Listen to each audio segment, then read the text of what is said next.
এক লোক স্ত্রীর কথার বাইরে একচুল পরিমাণস করে না। একদিন সে বাঁশ বিক্রি করবে। বাঁশ, আপনারা বাঁশ চিনেন তো? এই যে বাঁশ মাহফিলে ব্যবহার হয়, বাঁশ, এই বাঁশ বিক্রি করবে বাজারে নিয়ে। স্ত্রী বলে দিছে অনেক মোটা সোটা সুন্দর একটা বাঁশ, এক কাজ করে এই বাঁশটা 200 টাকা বিক্রি করা যাবে। বলেন কত টাকা? 200 টাকা বিক্রি করা যাবে। তুমি বাজারে গিয়ে মানুষকে 200 টাকা বলবা এবং 200 টাকার নিচে বিক্রি করা যাবে না। আল্লাহর বান্দা ঠিক তাই, ওই 200 টাকা দাম চাচ্ছে। বাজারে নিয়ে যাওয়ার পর একজন ক্রেতা বলতেছে, ভাই তোমার বাঁশের দাম কত?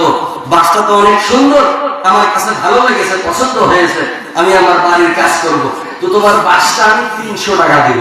কত টাকা? 300। আল্লাহর বান্দা কয় না, এত কম দামে আমি বাঁশ বিক্রি করবো না। আমার বউ বলছে এই বাঁশ 200 টাকা হলে বিক্রি করব, নইলে করব না। কি বলে? আছে না? তাহলে 200 বিক্রি করলে লাভ বেশি নাকি 300 করলে লাভ বেশি? 300 করলে 100 টাকা লাভ বেশি। কিন্তু আল্লাহর বান্দাকে বউ বলে দিছে 200 নিচে বিক্রি করা যাবে না, 200 বিক্রি করবা। আল্লাহর বান্দা কয় 200 থেকে কম বিক্রি করলে বউয়ের হাতের ঝাড়ুর পিটল একটাও তো মালিক পড়বে না। বলে এমন যুবক, এমন পুরুষ বাংলা জমিনে আছে না? শুধু স্ত্রীর কথাই শোনে, স্ত্রীর কথাই শোনে, মায়ের কথা শোনে না, বাবা